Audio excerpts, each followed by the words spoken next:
Well, I tried to make a video of unloading the wagon with a bird's eye view with the drone, which wasn't quite as easy to pull off as I had hoped, because when you're backing in the wagon but you're trying to watch and also make sure that the drone has some proper view, it was a little more different to do than normal, different perspective. And of course then I didn't get to do a perfect job either, but maybe one day I'll have somebody riding along with me where they can record it and make it perfectly.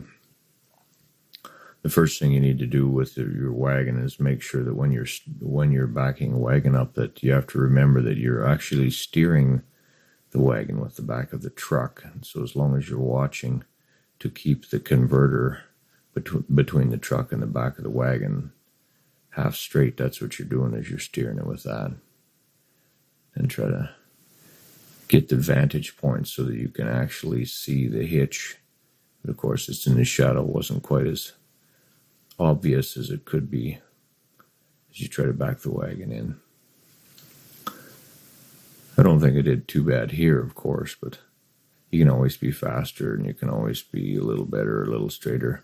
When you're backing a wagon into the gravel pile, you want to get it as close as you can so that you don't have big gaps between your stockpile loads. Once you're there, then you just stop and raise the box and dump it out. And as long as it's piled nice and evenly and the ground that you're unloading on is even, then there's really no risks with the wagon. They go up a long ways, much further than on a truck box, but they're much more stable than an end dump, I think, just because, well, they're more stable maybe because there's more wheels on the ground, but also when you drop your air suspension, then you're a little better. And if you ever do have a mistake and have a rollover, which does happen, never to me yet, the wagon is not tied directly to the frame of the truck, and so you don't end up wrecking the truck or twisting the frame of things like happens if that ever happens with an end dump. So then you raise the wagon. Takes a little bit of time, but that wagon box holds far more than is legal. You're allowed to have 31,000 kilograms total on the weight on a pintle hitch machine, but this one here I haul about 24 tons, something like that. 24 metric tons, 24,000 kilograms in the wagon. I'll have to pause that, figure out how many pounds that is. No, I won't. I'll just keep on going and then we can put it in the screen how many pounds and how many kilograms that means. Once you get your box up in the air, then you pull ahead a little bit, make sure it's all slid down, stop, and the old end gate slams, and then you drop your box.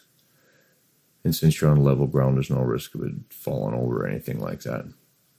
Then what you do is you pull ahead so that you want to put your wagon in behind you, but you have to steer the whole thing so that the wagon misses the pile.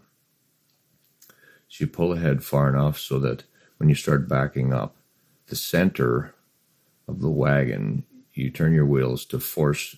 In this case, I back up so that it makes the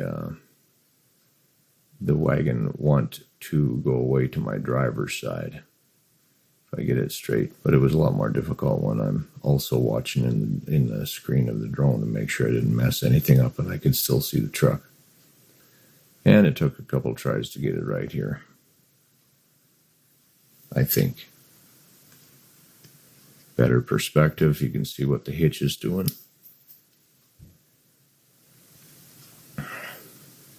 And maybe a little better perspective. If I was a master drone pilot, it'd be a little easier, which I'm not, but then it backed up, and I think I had to take a couple runs at this here because I knew I was going to be messing up a little bit.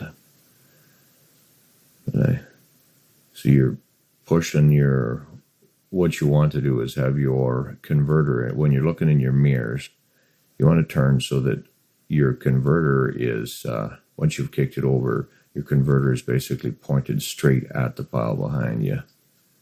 And then the end of the wagon will just work its way away from the pile and jackknife itself. But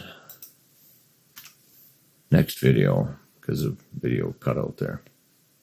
So as you steer the converter towards a gravel pile, the wagon will naturally miss.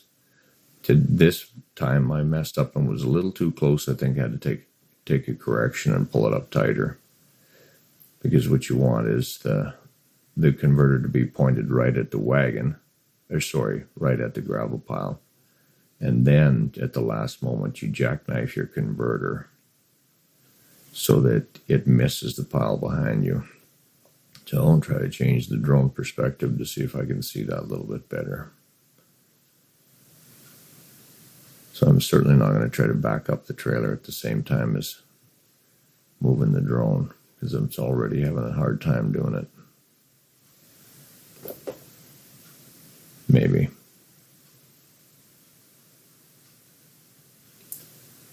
Okay, now we can see how the hitch of the wagon is. You can see I cranked my wheels real hard on the truck to start jackknifing my converter. And then I crank the truck real hard the other way and chase the converter to stop from jackknifing it and try to get my truck in against the pile. I think because I was too close here, I probably have to take another hit at it. But that's basically what you're trying to do, except when you're doing your job only by itself and not trying to watch the screen of the drone. It's a little easier to do. So now the converter is just touching the edge of the pile, and then you just jackknife your converter in against the truck. Once you can see what's happening.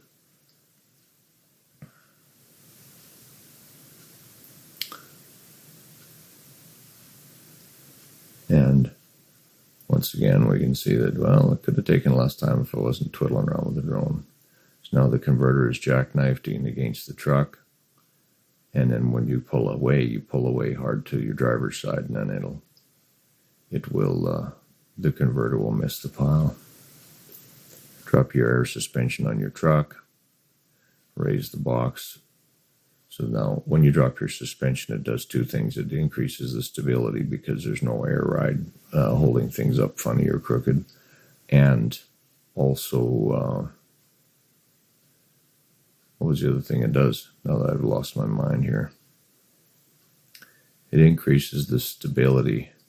Oh, and the second thing is because there's so much air pressure in your airbags, when you pull ahead, you don't want them to overinflate because now you don't have any weight on your suspension.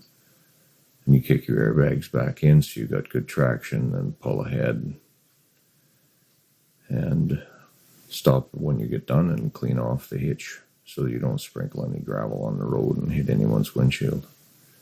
Pull the wagon around the corner over the edge of the pile there, drop your box, and as they say, Bob's your uncle.